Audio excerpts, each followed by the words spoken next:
حي على الفلاح.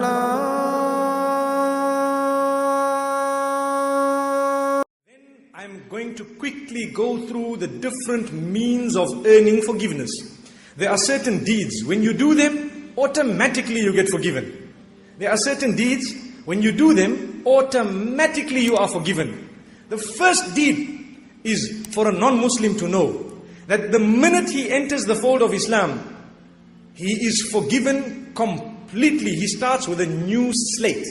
But there is a little bit of explanation which a lot of people forget to tell the non-Muslims who are entering or reverting or converting. And that is, did you know that when a non-Muslim is turning to Islam, the evil is wiped out, but the good is not wiped out. The good comes with them. They carry it through. Subhanallah. Allah never ever wastes your good deeds. If you did good deeds in the past, they are carried through. What happens is your bad deeds are wiped out. We ask Allah subhanahu wa ta'ala to grant us, inshallah, goodness. And we should promote this word to those who've accepted Islam, that whatever good you did before, it will come through. It is carried through. But whatever bad you did, you are forgiven. Subhanallah. And that is the mercy of Allah subhanahu wa ta'ala. The same applies with myself and yourselves. When we seek forgiveness, when we say you're starting as the day you were born, it does not mean that your good is wiped out. It means the bad is wiped out. That is what is meant by it. When you go for Hajj, that's a deed.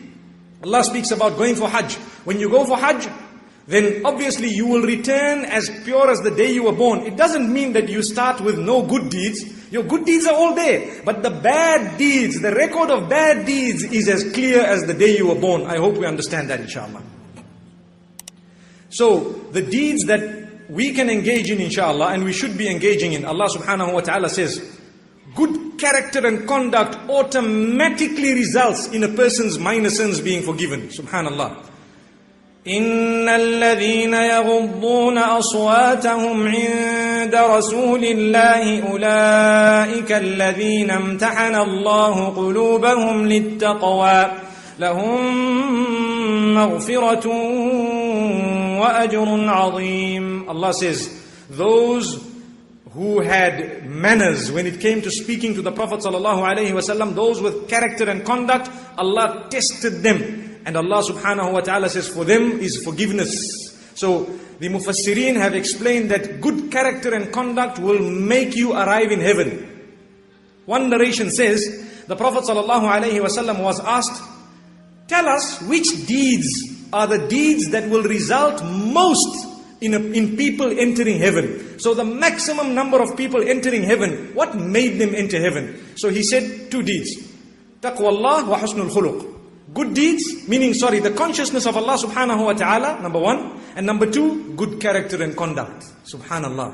So when you are good character, conduct, you speak well, you are honest, you are a very, very reliable, good, decent person, Allah subhanahu wa ta'ala says, that itself will result in Allah's mercy descending upon you. Ana wa husnul khuluqi wa sahibul husnul khuluqi kahataini fil jannah. That may be a narration. Some have questioned its authenticity, but the meaning is correct. Where Rasulullah sallallahu alayhi wa sallam is said to have said that myself and the one who has good character and conduct, we will be like this in paradise. Which means very close to each other. We ask Allah subhanahu wa ta'ala to grant us mercy. Then, if a person utters the truth and speaks that which is upright all the time, Allah says we will forgive them. Listen to what Allah says in Surah Al-Ahzab. Ya ayyuhalladhina amanu ittaqullaha wa qulu qawlan sadida. O you who believe, be conscious of your Creator and only utter that which is upright. يُصْلِحْ لَكُمْ أَعْمَالَكُمْ وَيَغْفِرْ لَكُمْ ذُنُوبَكُمْ. Allah will make pure your deeds. He'll purify your deeds just because of your truthfulness and just because of your good words. Just because you uttered that which was upright, and He will forgive your sins. For indeed He is most forgiving, most merciful. Those who fulfill their salah, Allah subhanahu wa ta'ala speaks about that in Surah Al-Isra. إِنَّهُ كَانَ لِلْأَوَّابِينَ غَفُورًا. Those who constantly turn to Allah subhanahu wa ta'ala, Allah says, we will forgive them. In fact, the term awwabin is also used to refer to those who fulfill salah at a certain time of the evening. We ask Allah subhanahu wa ta'ala to grant us the ability to read extra salah, not only the farad, but even some extra salah for the pleasure of Allah subhanahu wa ta'ala. Then, to believe and do good deeds, I'm sure we all know that that will automatically forgive your sins. Allah subhanahu wa ta'ala says, in fact, and this is a very powerful verse. Allah subhanahu wa ta'ala says, I want to show you my mercy.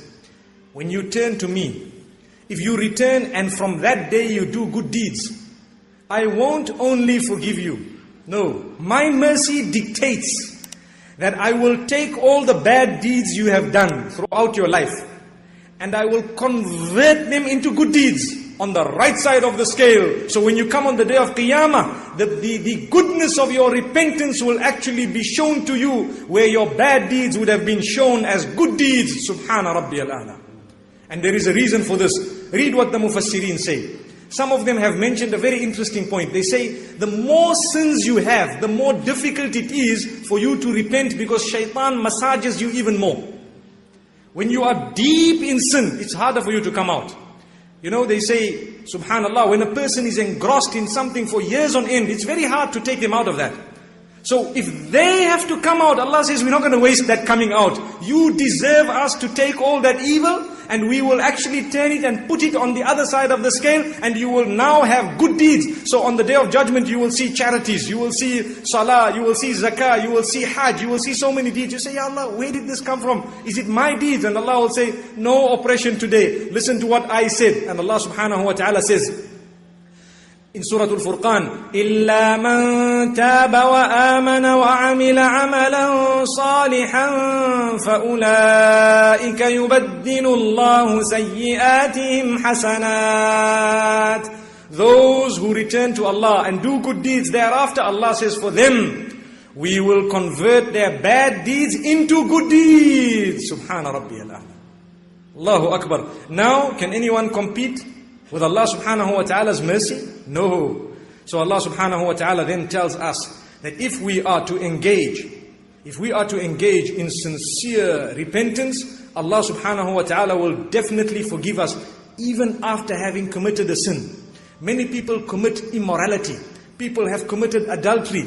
People have committed so many sins. They lose hope sometimes. The females lose hope. The males lose hope. People have now got to a situation whereby they are engrossed in sin. Allah says, if you have committed the sin of immorality, referring to adultery as well as all other immoral deeds, Allah says, and if at that moment you remembered Allah, you regretted, and you turned to Allah and you asked Him forgiveness, He says, not only will we grant you forgiveness, but if you remain steadfast thereafter, we will open the doors of paradise for you. Yes, you who committed that sin, that adultery, that immorality. Listen to what Allah says. And He uses the word al-fahisha, which means immorality.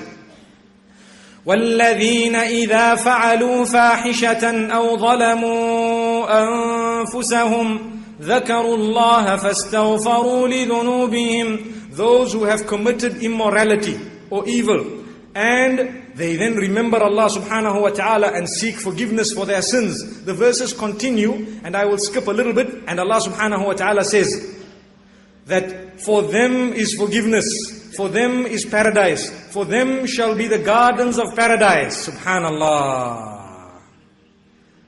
Ulaik. Amazing how Allah subhanahu wa ta'ala describes it. And this verse has a lot of mercy in it, because many people have engaged in immorality. Shaitan comes to them and tells them, now there's no hope for you. That is an insult to the Creator. If you are willing to turn, if you are really regretting, Allah says, we will wipe it out. Not only that, we will convert it into a good deed. May Allah subhanahu wa ta'ala grant us all forgiveness.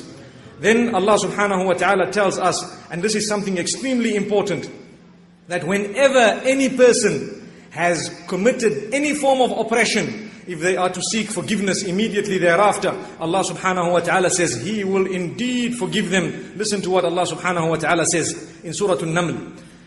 إِلَّا مَنْ ظَلَمَ ثُمَّ بَدَّلَ حُسْنًا بَعْدَ سُوءٍ فَإِنِّي غَفُورٌ رَحِيمٌ. There is an exception for those who have oppressed. Meaning Allah won't punish those who have oppressed and they have started doing good deeds after they have done bad deeds, Allah says for them, we will be very, very forgiving, very, very merciful. In fact, the mercy of Allah encompasses everything. وَرَحْمَتِي وَسِعَتْ كُلَّ شَيْءٍ. Allah says, my mercy is definitely broader and wider, and it encompasses absolutely everything. So we ask Allah subhanahu wa ta'ala's mercy.